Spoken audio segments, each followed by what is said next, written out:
أعوذ بالله من الشيطان الرجيم بسم الله الرحمن الرحيم.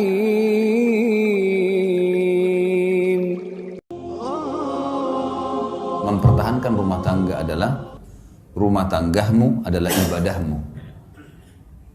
Maka ikhlaskan niatmu karena Allah. Itu yang paling pertama memang. Teman-teman sekalian, ikhlaskan niat. Menikah itu jangan karena disuruh oleh orang tua. Jangan menikah karena terdesak. Jangan menikah hanya karena suka. Jangan menikah karena semua teman-teman sudah menikah, tinggal kita sendirian.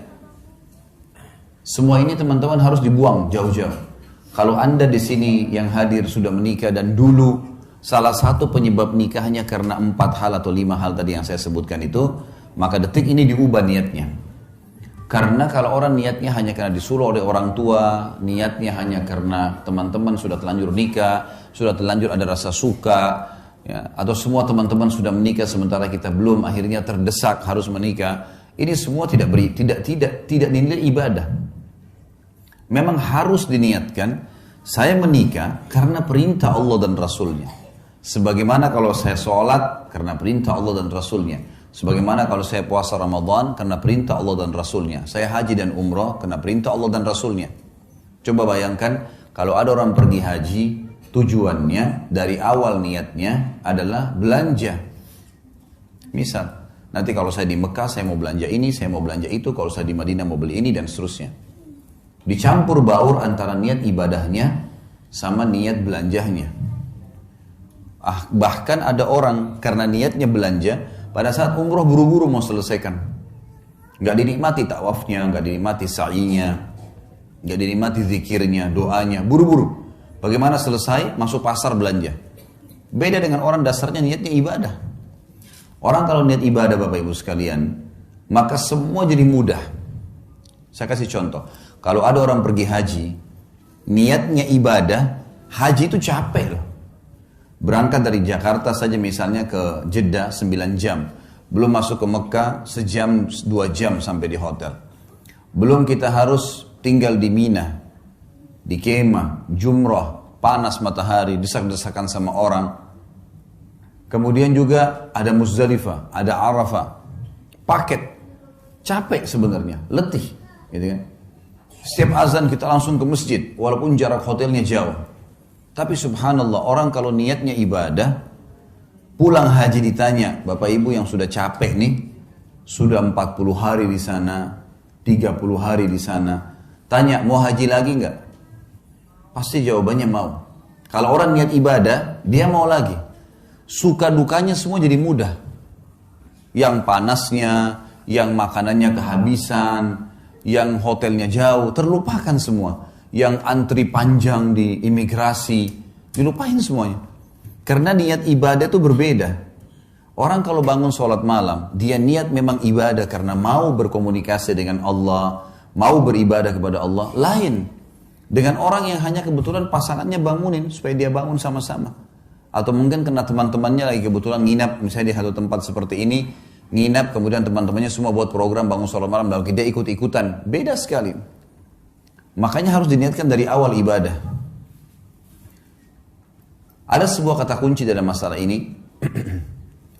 Semua yang berhubungan dengan kita teman-teman sekalian di muka bumi ini, tanda kutip ya, tanda kutip, adalah boneka-boneka yang sedang Allah titipkan.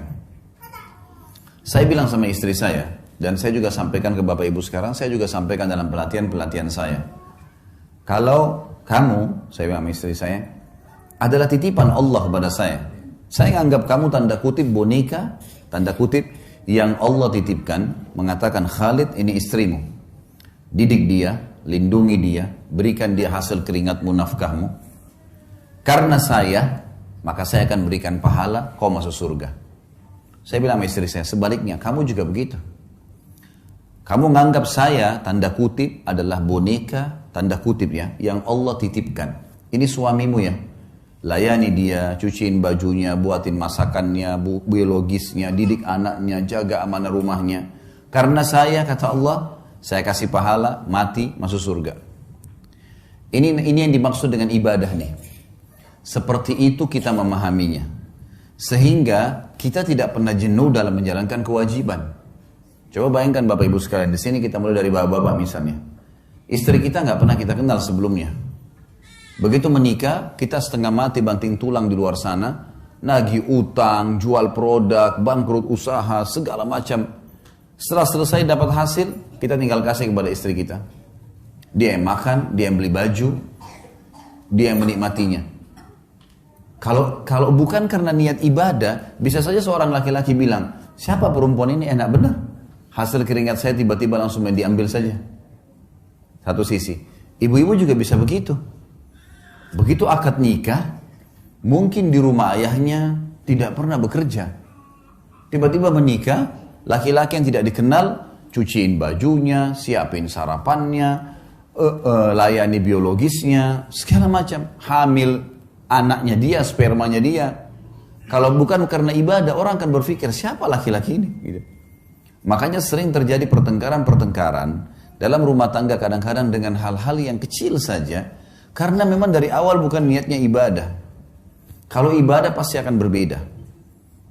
Karena kita tahu suka dukanya akan ada, makin berat sesuatu yang kita jalankan, maka kembali kepada hadis Nabi SAW. Nabi bersabda dalam hadis Bukhari Muslim, Inna idhamal ajri ma idhamal bala. Allah akan memberikan balasan yang besar sesuai dengan kadar beban yang sedang diberikan. Emang begitu? Beda pahalanya orang pergi sholat musim dingin, susah sekali kalau mungkin di negara Eropa yang lagi musim salju dingin, dengan orang yang pergi sholat cuaca lagi enak. Ada cobaannya, lebih besar pahalanya. Beda semuanya. Allah menilai sesuai dengan kadarnya. Kita menikah, ada cobaan. Ada ipar, ada tetangga, ada mertua. Mungkin ada cobaan-cobaan dari mereka. Tapi kalau niat ibadah, kita akan laluin. Karena ini semua ibadah. Saya tidak mungkin menikah dengan suami saya saja atau istri saya saja. Tapi saya juga tanda kutip menikah dengan keluarga mereka nih. Tidak mungkin dihapus status orang tuanya. Makanya banyak orang kalau tidak niat ibadah, mertuanya kalau datang, mungkin karena mertuanya cerewet misalnya, maka dia menganggap, tidak usah datang deh. Bahkan tidak mau ikut sama suaminya atau sama istrinya, kalau mengunjungin mertua. Bagaimana caranya kita hapus status mertua itu, status orang tua dari pasangan kita? Nggak mungkin. Bagaimana caranya kita hapus status saudaranya yang merupakan ipar kita? Selamanya itu status, nggak bisa dihapus. Tidak ada mantan orang tua, tidak ada mantan saudara, gitu kan. Maka ada orang yang tidak bisa menerima ini hanya karena cobaan-cobaan yang ringan. Permasalahannya karena dia tidak jadikan ibadah. Mertua cerewet, ya sudah, konsekuensinya. Cobaan sedang ada, sederhana dalam Islam. Sabar, terima sabar. Layani apa yang kita mampu, niatkan ibadah. Jadi mudah semua kalau ibadah itu. Ini kita dicerewetin segala, ya sudah kita tenang aja. Ada yang kita perlu jawab, kalau enggak usah. Sabar itu adalah menerima takdir Allah. Kita bangun pagi, flu. Sabar, gimana caranya? Terima dulu flu itu sebagai takdir Allah, lalu kemudian ikhtiar, cari jalan keluar. Nah itu sabar. Berarti kita bukan berarti tidak sabar kalau kita malah ikhtiar. Kita menerima keadaan, kita nasihatin, coba kita layanin, bersabar. Allah maha melihat kok. Niatin ibadah ini penting sekali. Kalau sudah diniatin ibadah, semua akan mudah kita laluin. Semua akan mudah kita jalani. Kalau namanya ibadah, Bapak Ibu sekalian, pasti akan ada gangguan-gangguan. Karena syaitan musuh kita tidak mau ibadah itu berjalan. Pasti akan digoda. Ingat sabda Nabi SAW dalam hadis sahih, iblis, pemimpin syaitan, memiliki singgasana di lautan. Memiliki singgasana di lautan. Setiap hari anak cucunya melapor, saya baru membuat orang bertengkar, saya baru membuat orang berzina, saya baru membuat orang minum khamr dan seterusnya. Sama iblis dianggap biasa, sampai datang anak cucunya yang mengatakan saya baru menceraikan suami istri. Kalimat ini membuat apa? Iblis mengambil cucunya tadi yang melapor menceraikan suami istri, didudukkan di sebelah singgasananya, diberhentiin tugas. Artinya ini prestasi tertinggi. Sampai ulama mengatakan, Kalau di luar rumah kita digoda dengan 10 syaitan, maka dalam rumah bisa 1000 syaitan. Bisa saja, mungkin karena istri terlambat buatin minuman, sudah cukup si suami marah, meninggalkan rumah dan tidak ngomong 2 hari. Bisa saja, suami lupa memberikan pesanannya istri, sudah cukup untuk bertengkar, 2 hari nggak ngomong, bahkan sudah bisa mengucapkan kalimat cerai. Godaan syaitan besar, karena ini ibadah. Kita kalau mau bangun sholat malam digoda sama syaitan, kau masih ngantuk, kau masih begini, kau masih begitu, gitu kan. Ya kita harus bisa melawan itu. Karena syaitan hanya seorang marketing yang menawarkan produk dia, yaitu tinggalkan ibadah. Itu produknya, bagaimana dia bisikkan segala macam hal supaya kita tidak melakukannya. Jadi kita harus menjadikan rumah tangga kita adalah ibadah. Maka ikhlaskan niat karena Allah.